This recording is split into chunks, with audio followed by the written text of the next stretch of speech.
నందిగామలో ప్రధానమంత్రి ఆవాస్ యోజన 2.0 క్రింద గృహాల పంపిణీ కార్యక్రమం మంగళవారం బాబు జగజీవన్ భవన్ లో జరిగింది.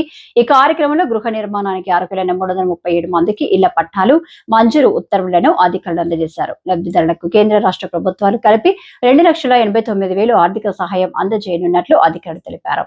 ఈ సందర్భంగా నందిగామ ఎమ్మెల్యే ప్రభుత్వ వైపు తంగిరాల సౌమ్య మాట్లాడారు. సంక్రాంతి నాటికి టిడ్కో ఇళ్లను కూడా ప్రభుత్వం లబ్ధిదారులకు అందజేయడానికి ఏర్పాట్లు చేస్తున్నట్లు వెల్లడించారు. తర్వాత ప్రధానమంత్రి నరేంద్ర మోడీకి, ముఖ్యమంత్రి చంద్రబాబు నాయుడుకు, ఉప ముఖ్యమంత్రి పవన్ కళ్యాణ్ చిత్రపటానికి పాలాభిషేకం చేశారు. ఈ కార్యక్రమంలో తెలుగుదేశం పార్టీ, జనసేన, బీజేపీ నాయకులు పాల్గొన్నారు. పెద్ద సంఖ్యలో ప్రజలు, కార్యకర్తలు కార్యక్రమానికి హాజరయ్యారు.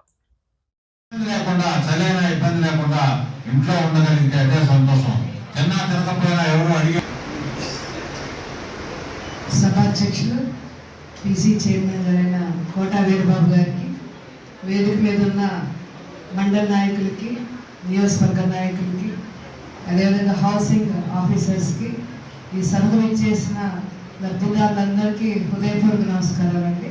అందరు బాగున్నారమ్మా? సంతోషమా? ఇవాళ మరి ఈ భూమి మీద పుట్టిన ప్రతి ఒక్కరికి కూడా, అందరికీ కూడా చిరకాల స్వప్నం సొంతిల్లు ఉండాలని చెప్పి, అది కేవలం అవసరమే కాదు, మరి మన ఆత్మగౌరవం. సొంతిల్లు ఉంటే అదొక కాలర్ ఎగరేసుకుంటాం, అవునా కదా?